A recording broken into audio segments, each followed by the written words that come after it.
Good morning and a very warm welcome to the European Policy Centre's Friday Update, our weekly look at the key developments in relation to COVID-19 and the implications for Europe's economy, society, its global role and for EU politics in general.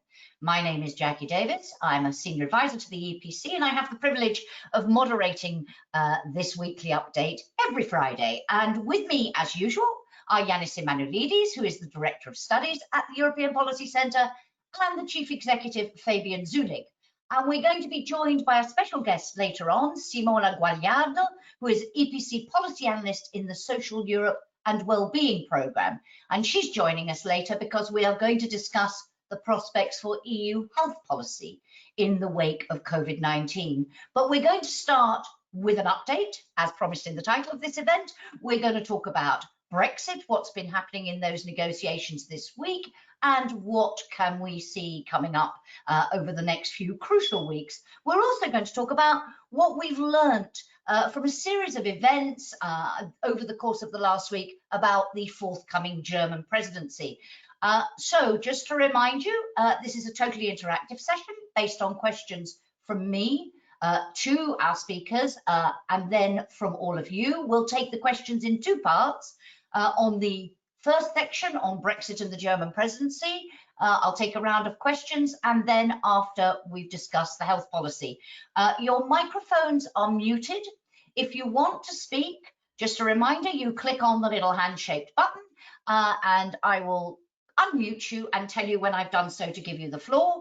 Or, as usual, you can write your question, click on the enter a question button, write it and enter. And may I please remind you and plead for short questions so I can see at a glance what it is you want to ask. And we'll try and take all your questions in the time available, but we have a lot of people who tune in to the weekly update. So if we can't on some of the more detailed ones, we'll get back to you afterwards. Okay, so let's get underway. And Fabian, if I could start with you, this is supposed to be the decisive month or a decisive month for the Brexit negotiations. We're due to have that taking stock of progress moment at a high level meeting soon. Question is, do we have any progress to take stock of? What do we know? What is the sort of mood around the negotiations as we wait for the press conferences obviously later on today on this week's negotiations, but what's the feeling about how it's gone this week?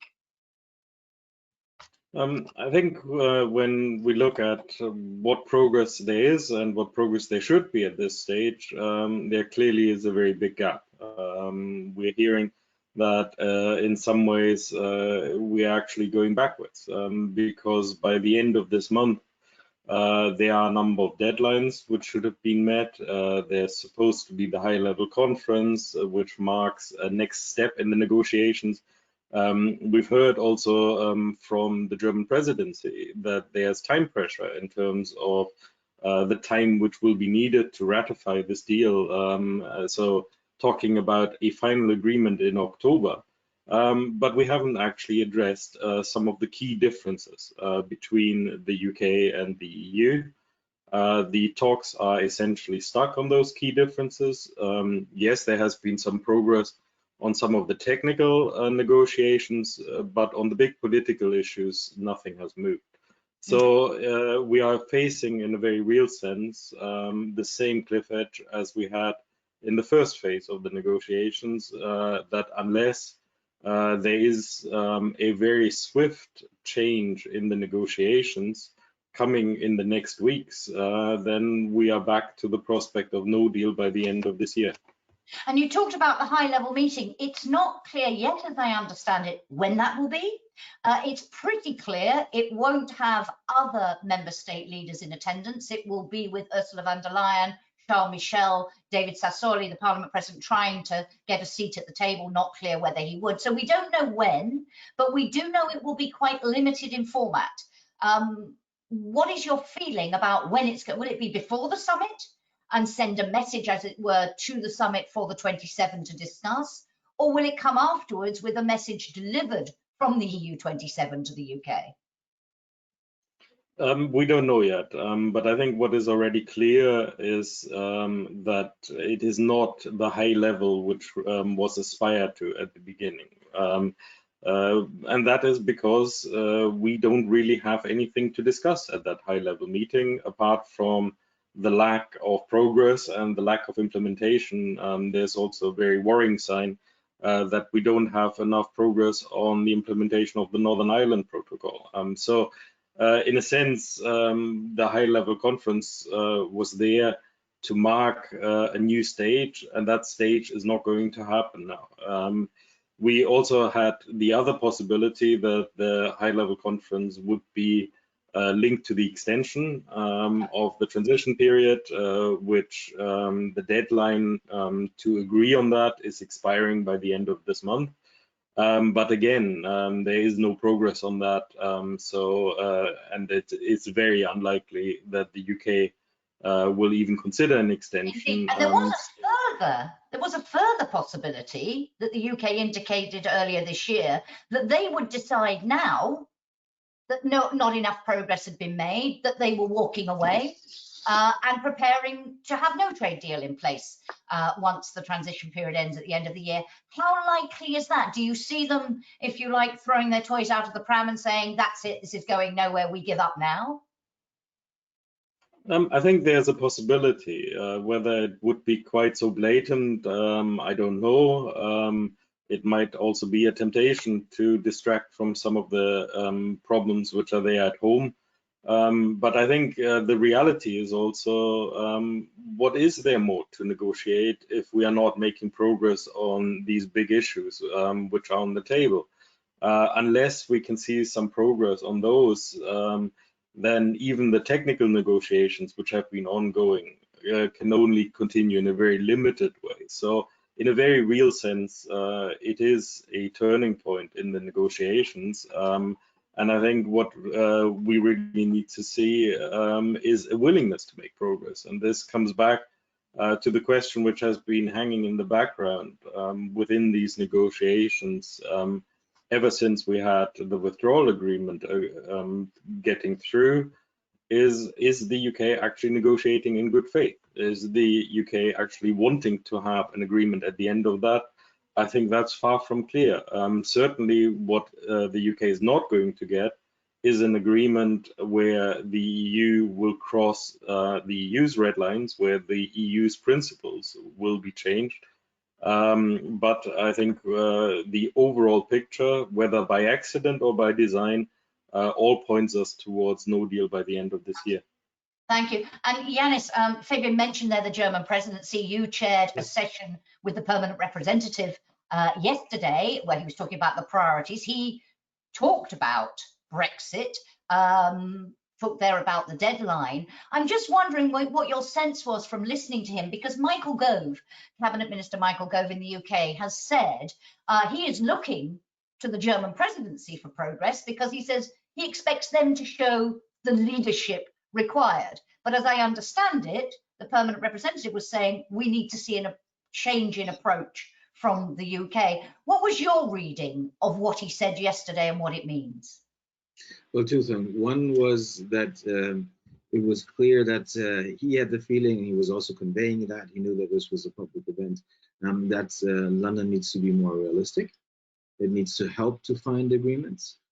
So he was critical, and he was openly critical about the position and which London has taken, and about how developments have happened or not happened. I think this is a sign of an increasing annoyance, not only in Berlin, but I think overall among the EU 27. So it's not only frustration, it's annoyance with how things are working.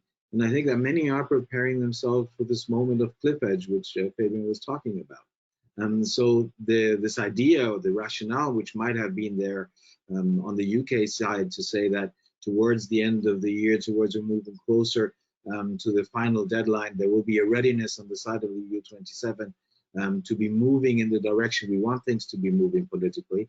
That's not working out.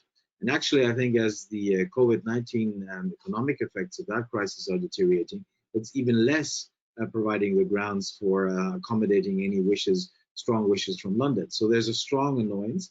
but it will be high on the agenda of the German Council Presidency. This was also something which was highlighted by the permanent representative, Michael Klaus of Germany, but also by the State Minister for European Affairs, Michael Roth, who were saying that Brexit is going to be high on our agenda. But that might also mean it needs to be high on our agenda in case we cannot find an agreement, meaning that we need to prepare ourselves for that moment in time, and we need to make the best out of making sure that the consequences of not finding an agreement can be compensated on the EU27 side. So it will be high on the agenda, whatever the outcome. Yeah.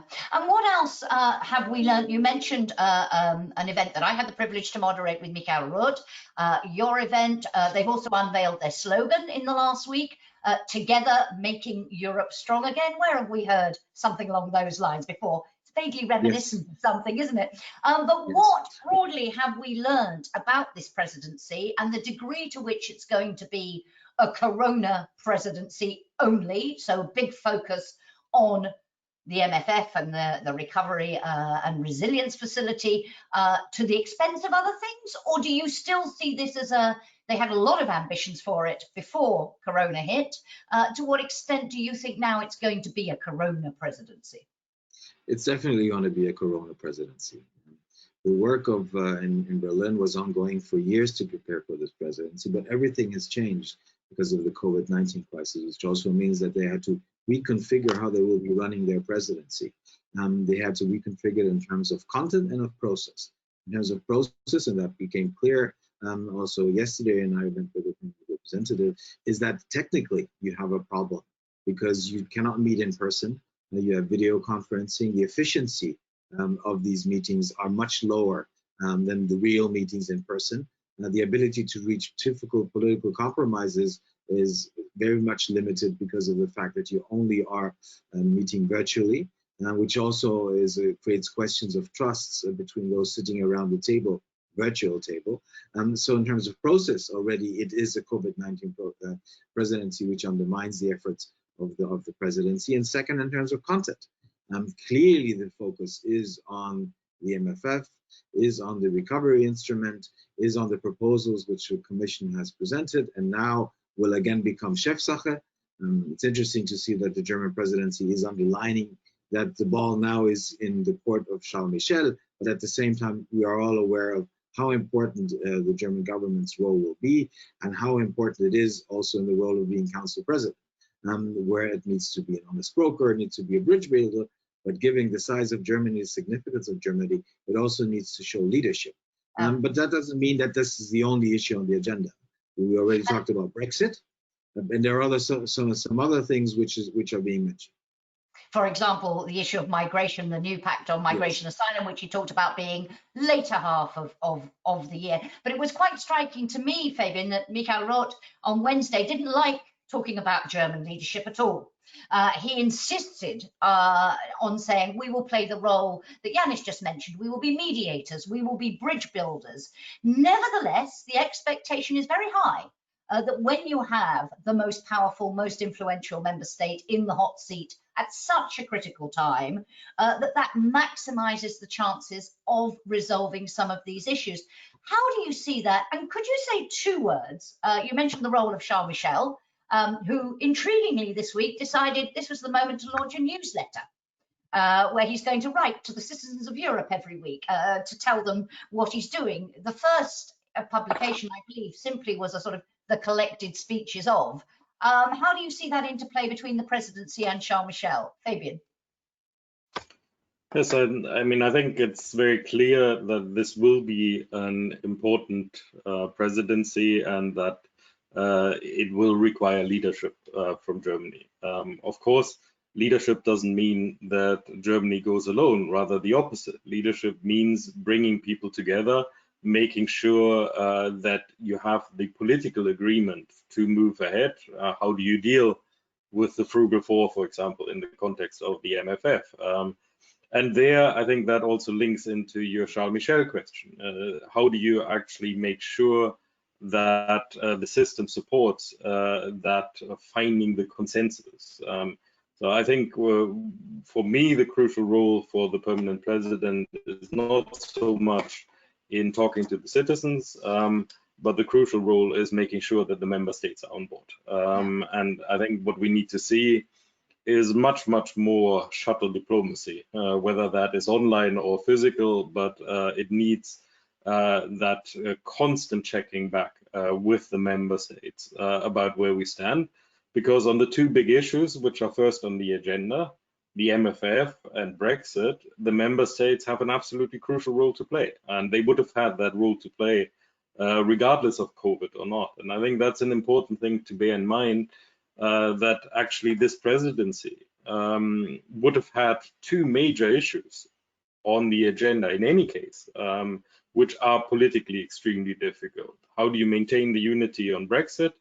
And how do you ensure that you gain unity on the MFF? Those would have been difficult under any circumstances, and German leadership would have been required on both of those.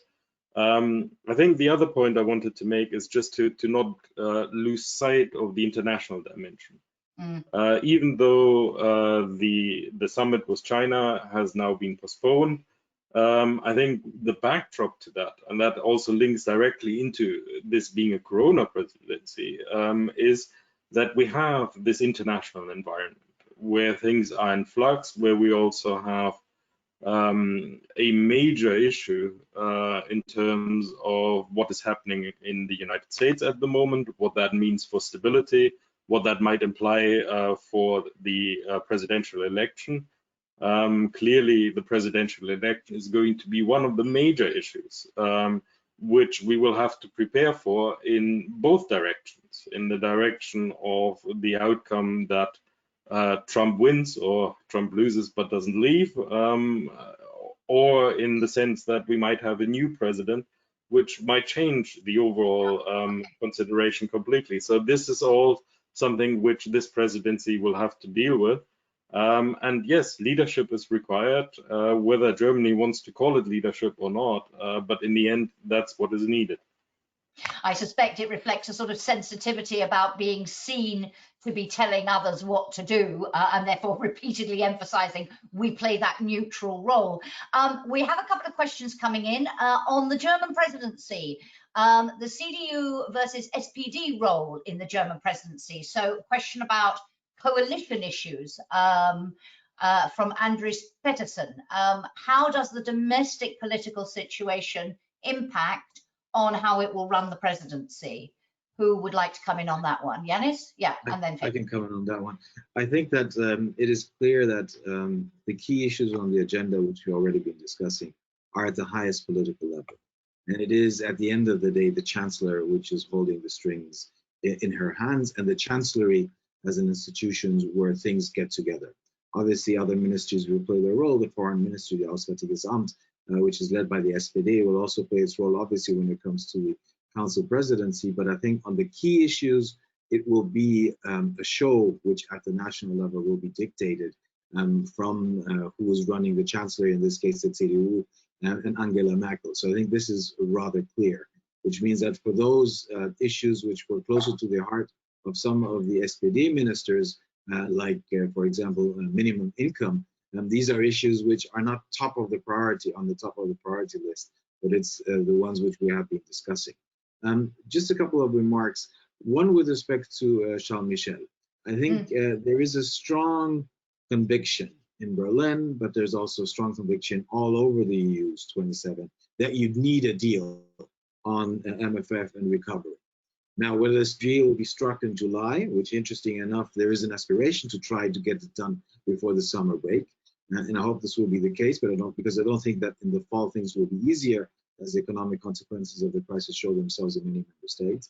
But there is a general readiness to say we need to get a deal on both issues, which means, given that this is Chefsache now, that it has to be discussed in the European Council. It will be discussed in June. There will be some kind of a meeting, we do not know when, in July. They're talking about a physical meeting now. It is Chefsache, which means that the President of the European Council will play a key role. And if we assume that they will all have an interest to come to a compromise, it also means that Charles Michel will deliver. But his delivery obviously depends on the member states, and especially on the strongest member states, and here the Germans will play a key role. Okay. Fabian, you wanted a quick one, I think. I've got a couple more questions and then we need to move on, but quick one if you would. Sure. On CDU, CSU, and SPD, I think we shouldn't forget the CSU. I think what we are witnessing now is an outbreak of harmony, which is interesting. That really, in a way, the coalition is working better than it has for quite a while, and there is a broad agreement across the board about how to go forward. There has been the stimulus package yesterday in Germany, where there has been virtually no difference between the coalition partners in the way this has been communicated. I think the big question which is looming in the background somewhere is what happens with CDU leadership. And that, I think we shouldn't forget that in a sense, Merkel is still a chancellor who is due to leave. And the question of who will become the head of the CDU is still in the pipeline. And that decision might have very different effects on how Germany goes forward. And I see, given her popularity in the opinion polls at the moment, she's been forced to deny this week that she might reconsider and stand again. I'm going to take one from the floor, and then we've got one in relation, or two people asking about deconfinement. So I'm going to come to those before we move on. John Palmer, you have the floor. Morning, John. Oh, hi. Away you go. Hi, sorry about that. Okay. I was very interested in what Fabian was saying about the reflections on the global multilateral situation, global governance situation, given the Trump and Chinese bipolarity. I wonder if there are any signs of what the thinking will be, what kind of a strategic approach is being considered in the event that Trump were to be re-elected. If he is not, and we have a democratic president, I can see more obviously some initiatives to revive the processes of democratic multilateralism. But in a bipolar situation with Trump re-elected, heaven forbid, but in case that is there any indication of what strategic thinking is taking place about the options that would then face the Union? Fabian? I think the question is, are there very many options which then face the European Union? Because the reality is that whether we like it or not, the relationship with the US is still absolutely critical. It is critical in economic terms, but also in political and security terms. So I think what we are going to end up with is a continuation of the attempt of what we have been doing over the last years with Trump in power, which is a form of muddling through. It's trying to maintain as much as possible the multilateral system, even though the US is more and more stepping outside of it.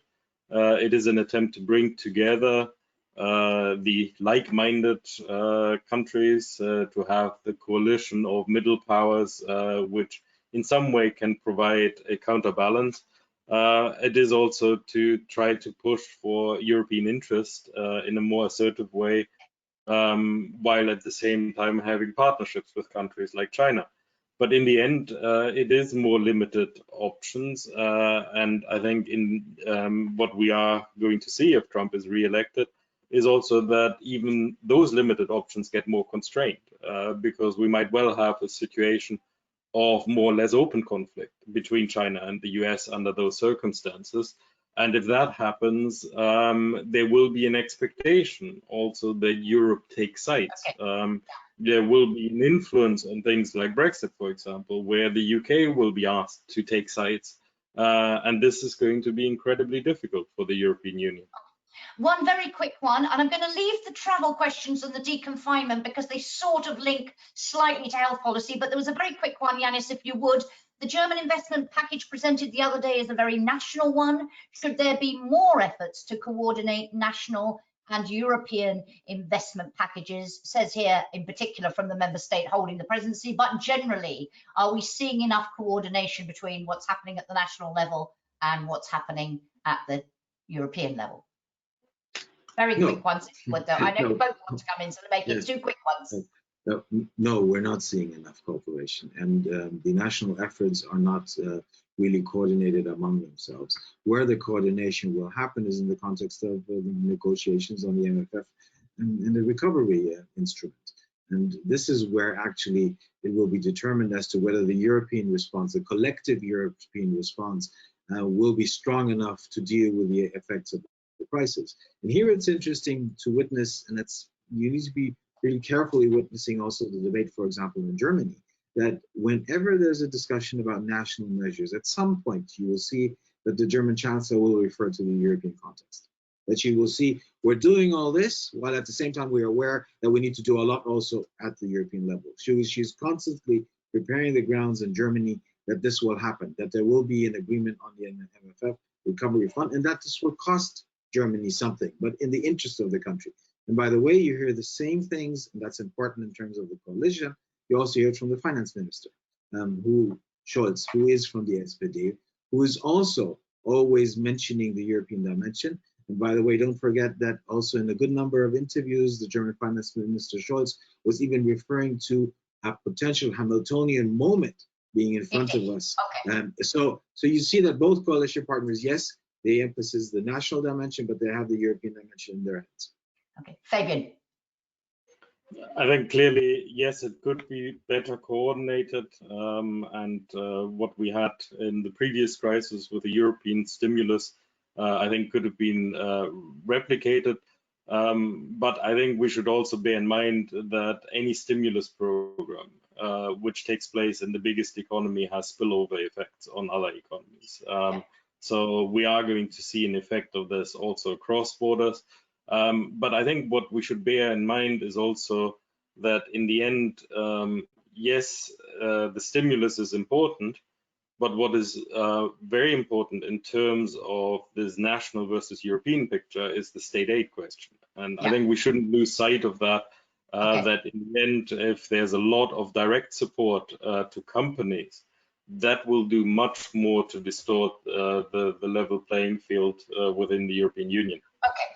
We're going to have to move on. I'm sorry. I know we could spend hours discussing this, but I do want to come to health policy, and I'd like to bring in at this point, as we talk about the prospects for EU health policy post-COVID-19, welcome again Simona Guagliardo, who, as I said earlier, is an EPC policy analyst. She's written a commentary on this issue quite recently and has another publication coming up we'll tell you more about later. But Simona, it's great to have you with us. Thank you, Jackie. From your perspective, at this point, Angela Merkel has, in recent podcasts, in recent speeches, she's talked about healthcare being another very important issue for the future, something we need to discuss, how to make health systems more efficient, more resilient, and so on. For you, at this stage, what are the main lessons that we can learn from COVID-19 about the EU's role in crisis management in the health arena, but more broadly in health policy? What do you see as the key lessons so far? Well, thank you, Jackie, for this opportunity. There is a lot to say, I think, about lessons to be learned from COVID-19 crisis. I will try and focus on a couple of issues. What we have seen is that European countries were not well prepared to face such a health crisis. National health systems found themselves overwhelmed under a huge pressure, with hospitals overflowing with patients, with health workers stretched thin.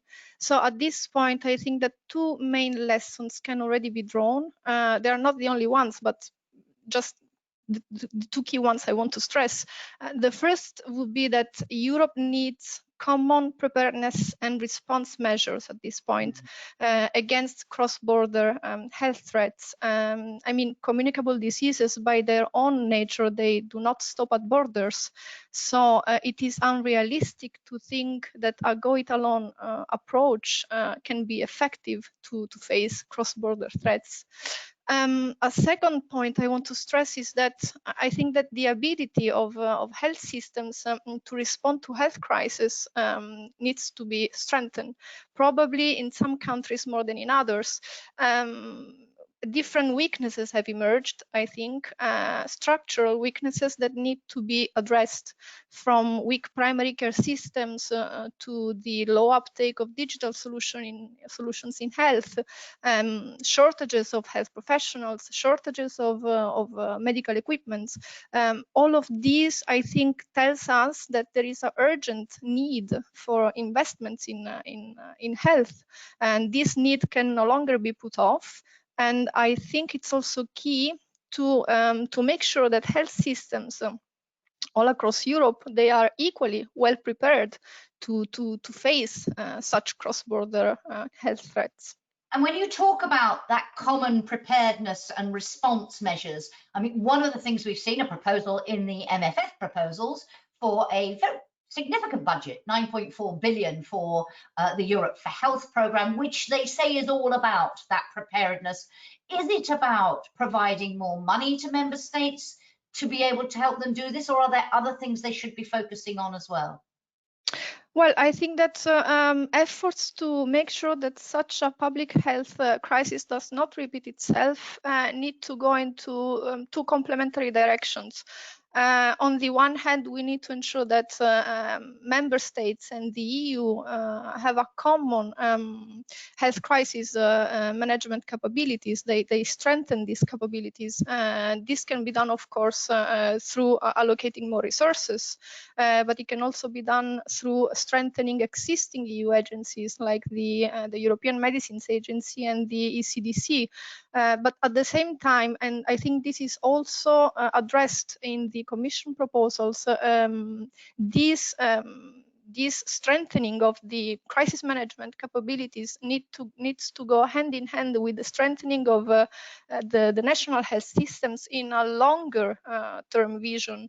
That means that those weaknesses that I have mentioned earlier, they need to be addressed. And again, this is stressed in the Commission proposals, and at the same time, so the Commission is putting money on the table, but at the same time, the EU can also play the role of knowledge broker, given the limited competence in health. The EU has a very important role to play in there by facilitating the exchange of expertise and of best practices across member states. One focus, Fabian, if I could come to you, in the Franco-German proposals unveiled last month, was a call for a strategy to develop in this area. Lots of areas that talk about greater European sovereignty, but particularly they were talking in relation to health about sovereignty on medical products and pharmaceuticals. What do they have in mind? What do you think they are thinking of doing, and what can be done? Well, I think this is a difficult question to answer right now, because I think we are still at the level of having a broad objective rather than knowing concretely how we translate that into reality. We know that there have been some issues around the supplies which were needed to address the health crisis. Some of those issues have been global, but some of those issues have also been within the European Union about things crossing borders. So that has to be addressed.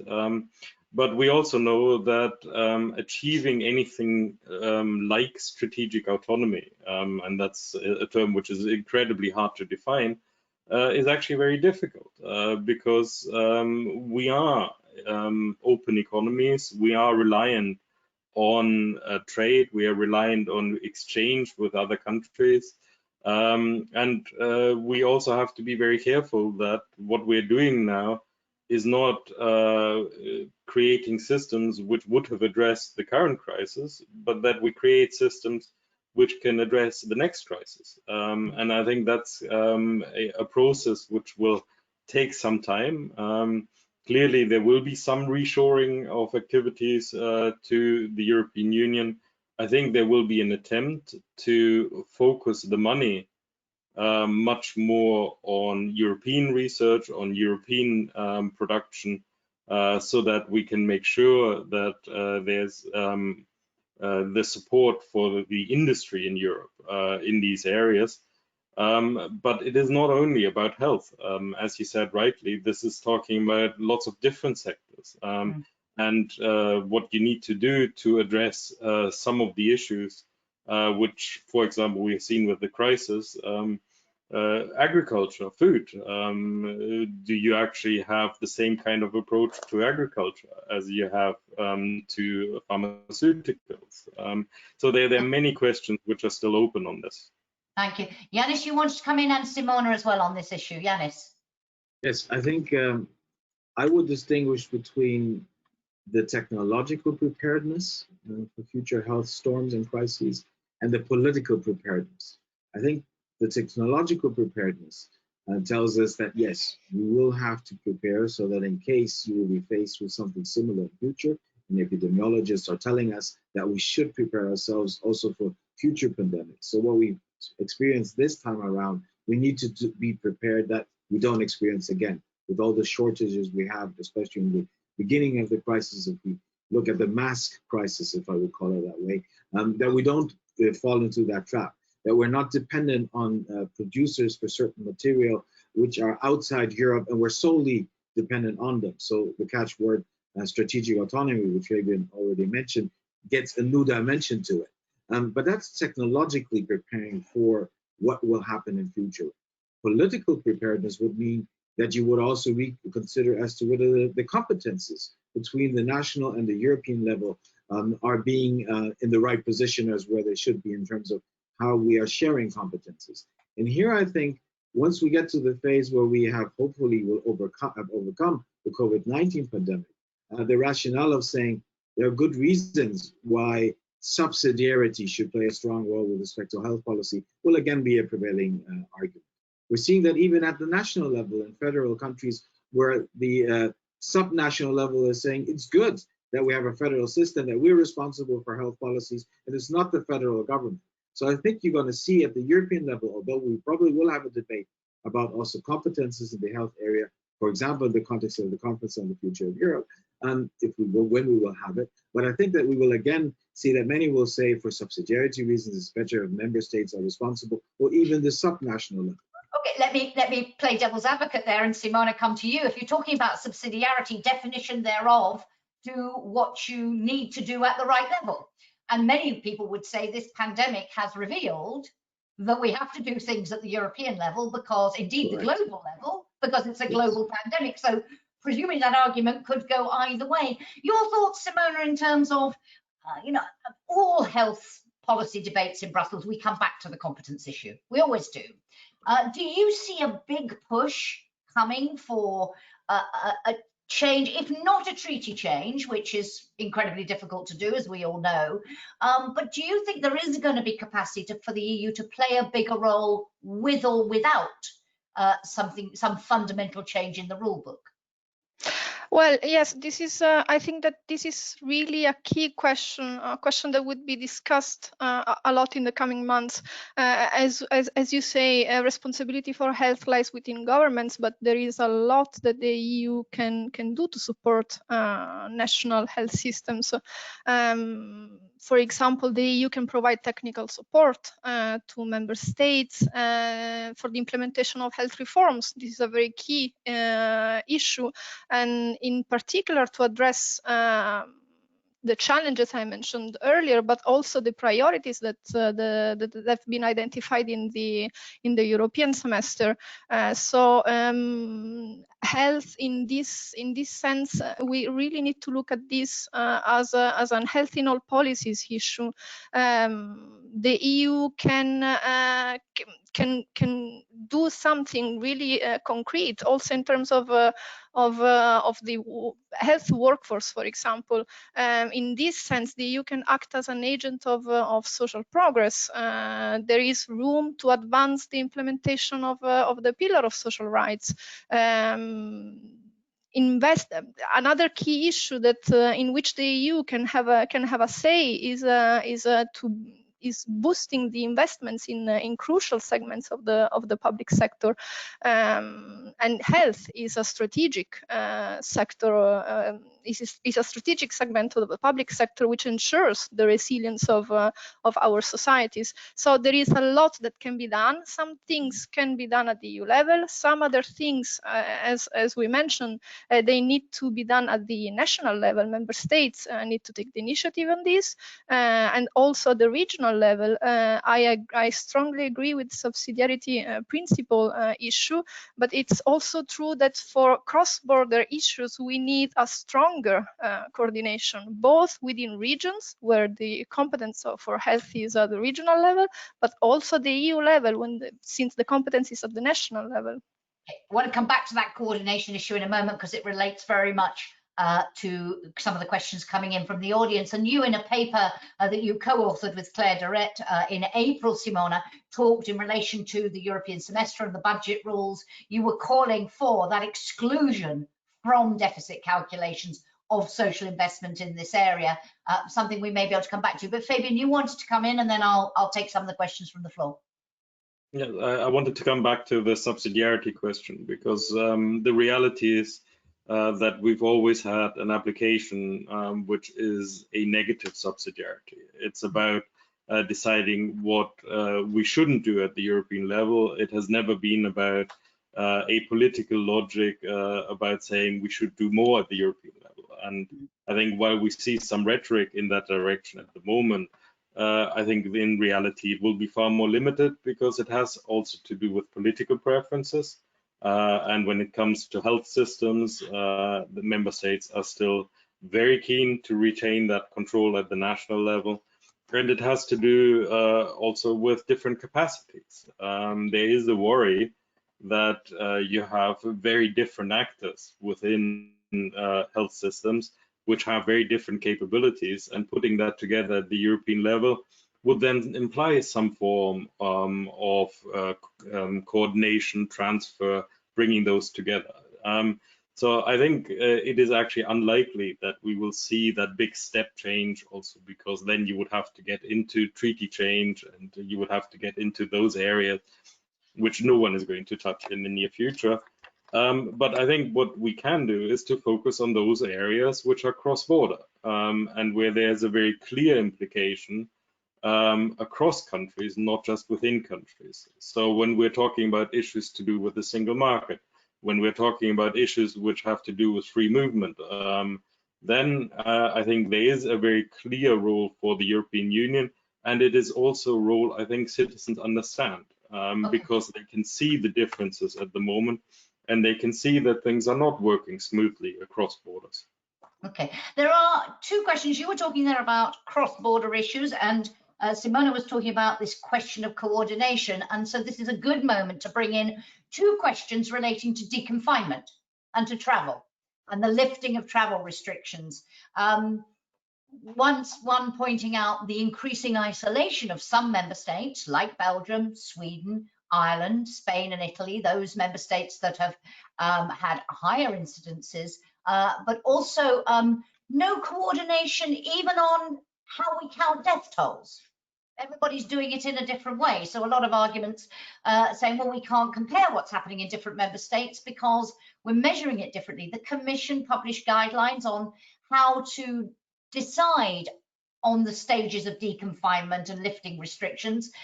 Countries seem to be doing what they would have done anyway, with little or no regard to that. Simona, in terms of this question of coordination and focusing on cross-border elements, do you see an argument later for at least counting these things in the same way from a health point of view, getting the data consistent?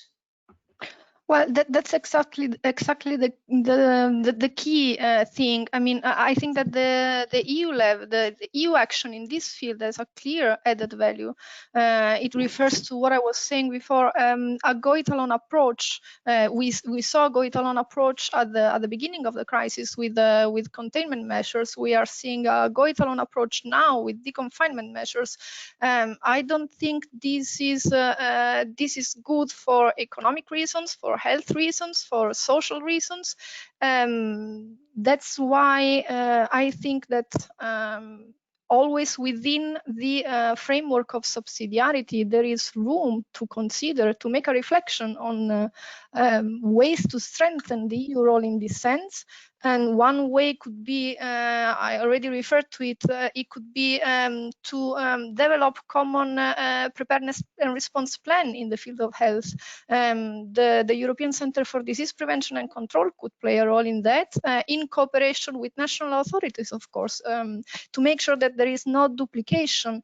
And then you mentioned you mentioned that everyone is counting deaths in a different way. This is also a very sensitive issue. We need a way to address cross-border health threats in a similar manner across member states. Also to have an overview of where we are at and how we can move forward. So there is so much that the EU can do. Initiative must also come from member states, and political willingness to go to walk the road must come from national governments also. And this lack of coordination, Fabian, I know you want to come in. Our questioner pointing out that this leaves those countries feeling isolated, those that are being, I mean, I think Italy said, you can't treat us like this. We must be all treated equally. There is a sense that this is undermining the unity of the EU still further as we come out of this phase, let alone what happens if we have a second wave or a third wave, and it's done in this manner. Fabian, a thought?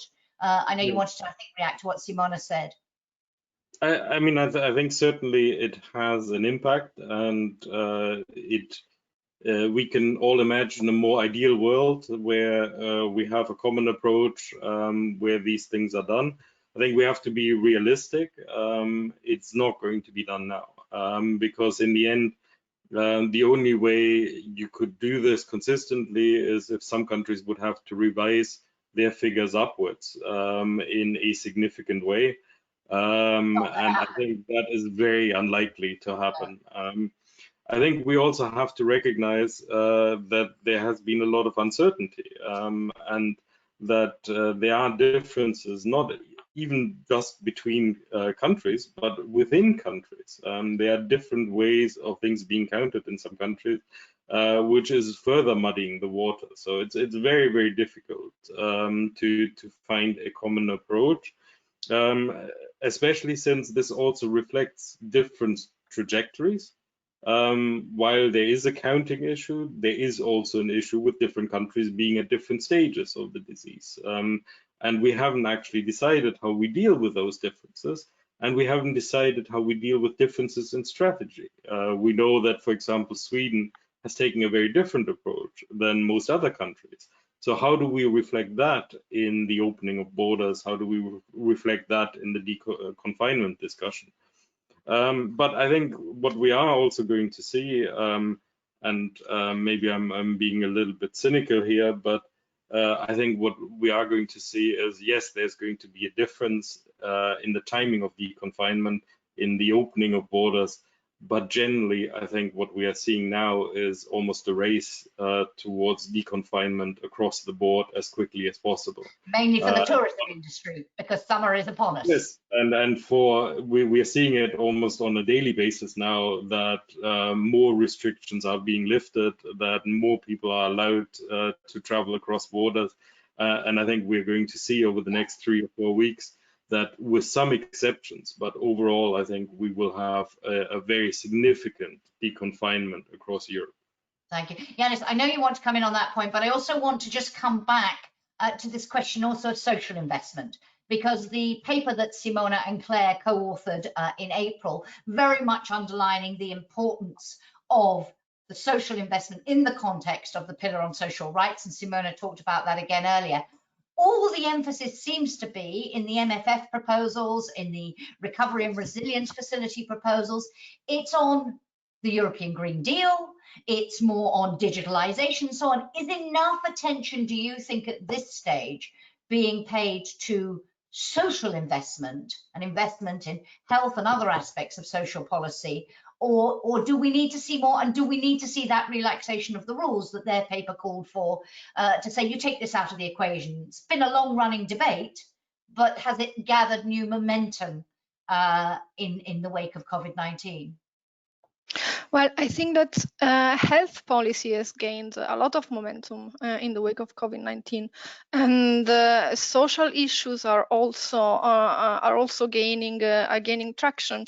Whether there is enough attention to social issues in the proposals of the Commission, this is another story. I think that there is a lot of attention to health issues. I mean, for the first time, I think in European history, I don't want to go that further, but we are talking about a health program by itself worth 9 billion, and counting all the funding coming from many other different programs with a focus on health. I'm thinking about Horizon, the digital program. Also from the recovery front. I mean, we are talking about a lot of money here, and I think the EU Commission proposals put health in a good place, a frontline place in the EU policy making. But at the same time, I would hope to see much more attention to social issues and to investments in the public sector, as I was mentioning before. Absolutely, Janis. Yeah, just a couple of words. One, echoing what Simona was just saying with respect to expenditure in the health area.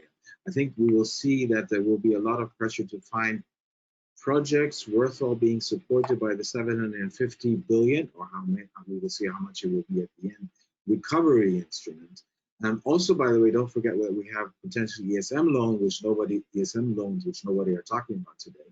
That there will be member states seeking for projects to be co-funded, to be supported by European means. And I think that there will be a lot which will also be coming, ideas that will be put forward, investment proposals that will be put forward in the health sector. So I think that beyond the 9 billion, which we're not talking about very specifically, there's much more which will be coming. Second, we have seen that there's a strong link between the economic situation of a country and the ability of its health sector to cope with major crises like the one we have experienced. So if the recovery instruments can help to avoid the worst of economic developments in individual countries, that indirectly is also extremely important for the ability of member states to provide healthcare, health policies which are strong enough to deal with these kinds of shocks. Just the last point on deconfinement. I think going back to what Simona was saying in the beginning, the lessons learned. The fact that we went into the crisis in a chaotic way, in a way, was understandable. We should take the lessons that we don't do that again if we have faced something similar in the future. But the fact that we are now in the phase of deconfinement, when we're in the phase of getting rid of border controls, making it possible for people to travel for touristic reasons and other reasons, we are again not coordinating ourselves well enough. And I think that because of what we're now doing in terms of opening borders, allowing tourism to prosper, which I think is necessary, also from an economic perspective, and also from showing solidarity to those countries which are heavily dependent on tourism, in case that leads to new hotspots, I think we're going to have a new discussion why we did not coordinate better in how people leave countries, how people arrive in other countries, what kind of protocols we have in place to deal with these situations. So I fear that if that happens over the summer, we will have a stronger debate as to why we are not strongly enough coordinated. And it's not, I want to say this clearly, it's not the responsibility of the European level. It's the member states who don't want to play ball and in a way are here in competition between themselves. Can I just briefly follow up on that, Janis, because you mentioned en passant earlier the conference on the future of Europe, and expecting to see this come back. What sort of discussion do you think the conference will have in this area? A thought on that, and if either Simona or Fabian want to come in, and then we'll try and draw some conclusions. How do you see this fitting into that broader? I know at the moment the attention isn't really on it, but that will be the future. Looking to the long-term future, what sort of discussion do you think it will be? Well, what is interesting is that you can see that pressure is increasing. The European Parliament is increasing its pressure. You can also see it from the German presidency. Again, it's not top 1 or top 2 of the priority, but at least it's being mentioned as something which they want to put on track. They want that the conference starts during the German presidency. We even heard from representatives of the German government speaking about September, which is really early, given that the Council has not even agreed on its common position on the conference, and then you need an interinstitutional agreement on the conference. So talking about September is highly ambitious. But you can see that increasingly the conference is being put higher on the agenda. And the question is, what will it deal with? We had that discussion even before the crisis. What actually will the conference be dealing with?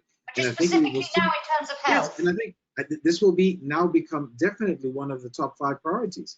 Given the COVID-19 experience, the question is, okay, you put it on the agenda, but what does that mean? Absolutely. When we're discussing about it.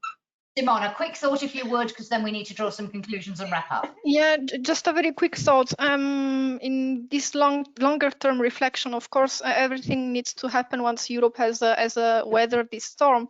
But I think that this impetus, that distraction that we've mentioned, should not be wasted. I want to be optimistic on this point. I think that we need a reflection on how can we fill the gap between what is expected from the EU in the field of health from a citizen's perspective and what the EU can actually do in the field of health. So I think that we need a reflection on maybe not stepping up the competences, but to strengthen coordination. And I think that the conference of the future of Europe is the perfect venue to do such a reflection. Thank you very much. And on that note, I just want to try and identify from each of you, as we look sort of post-immediate crisis and some of the issues we've been talking about in relation to now and deconfinement and possible phases of this crisis, but for the long term, and that resilience question that Angela Merkel talked about, for each of you, if we had to identify one key thing that needs to be done at European level to ensure that we are better prepared for a future health crisis of this kind, what for each of you is the most important thing that comes out of this crisis that should inform how we go forward? Fabian first, then Janis, and I'd like to give Simona, as the expert, the last word on this one. Fabian. I'm not going to give you a straight answer because surprise, I think surprise indeed, because I think what is really important here is the bigger picture, and the bigger picture is that we have a global paradox. And the global paradox, in my view, is that we see that there are challenges like this health crisis, like the economic crisis which follows it, which require cooperation, which actually only make sense to be addressed together because they are, by their very nature, cross-border crises. At the same time, we have a global tendency that these kind of crises lead to my country first, to inward looking, to isolationism, to selfishness on a national level. So the big question for me is the European Union resilient to that tendency? Are we able to overcome that my country first instinct and address this together? If we can do that, then I think it very much reinforces the whole rationale behind the European Union, the whole need for European integration. If we fail to do that, it puts into question the whole purpose of European integration. Thank you. Janis.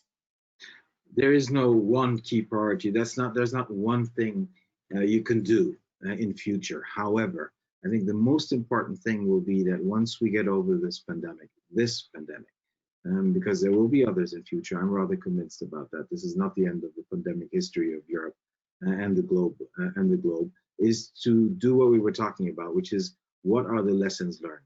How do we prepare ourselves for future pandemics?